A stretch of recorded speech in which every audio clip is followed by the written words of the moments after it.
El-Banna yaratetse icyayi mu gitondo. Ibinika yaragitetsemo iragurumana maze nawe ashyira ukuboko mu gatuza no mu irugu. Nyuma y'imyaka 20 uyu mugore wabaye rwiyemezamirimo yaje kugira ubushake bwo gufasha abandi bahuye n'ikibazo nk'icyo yagize.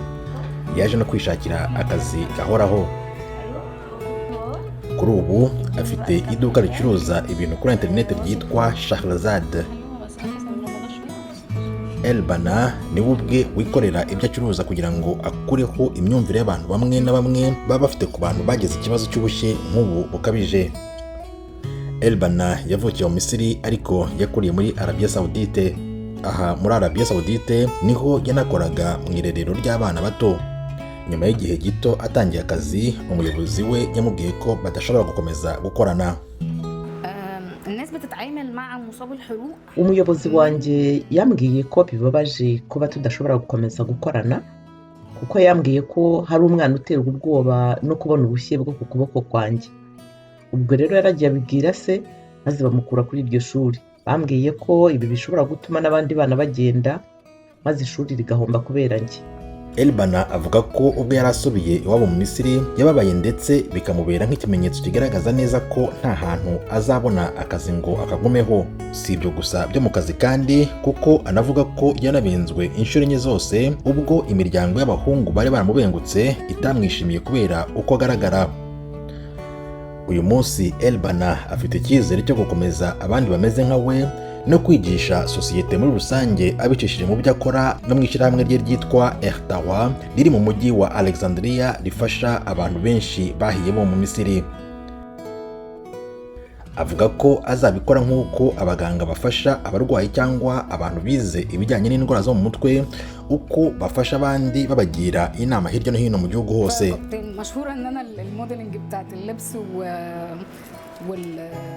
Namenyekanye cyane kubera ibintu nkora birimo gucuruza imyenda n'ibindi byinshi.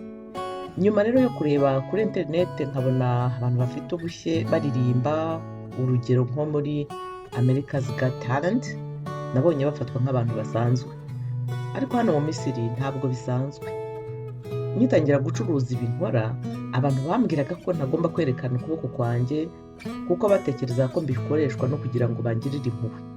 Babibona mu bundi buryo rwose butandukanye.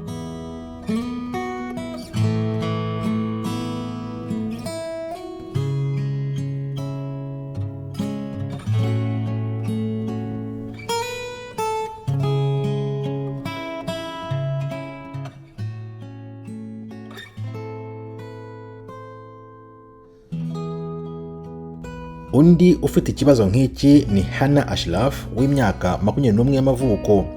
Ashraf ni umunyeshuri muri kaminuza yo mu Misiri.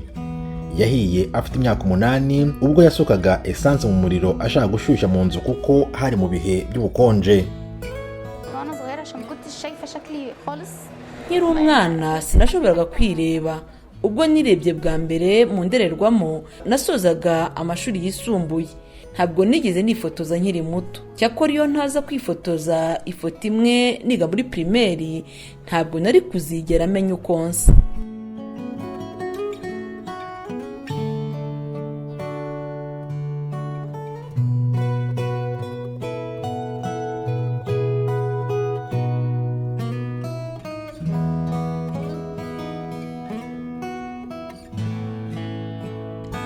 Mu myaka yashize Ashraf yagiye asiragira kwa muganga ubwo yabazwe inshuro 6 zose, ariko kugeza n'ubu aracyavuga ko asa n'ibimutera ipfunwe ryo kujya ku ishuri cyangwa mu kazi.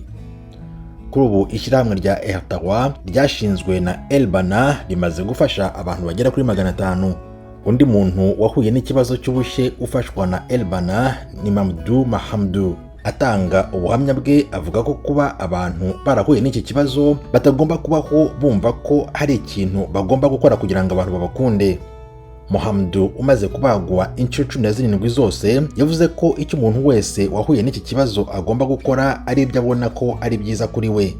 Kuri ubu mu Misiri ni ahantu hari amashyirahamwe menshi afasha abantu bagiye bahura n'iki kibazo cy'ubushye. Ubu hamaze kubakwa ibitaro byitwa El-Banna bivura abantu bahuye n'ikibazo cy'ubushye kandi bakavurirwa ubuntu.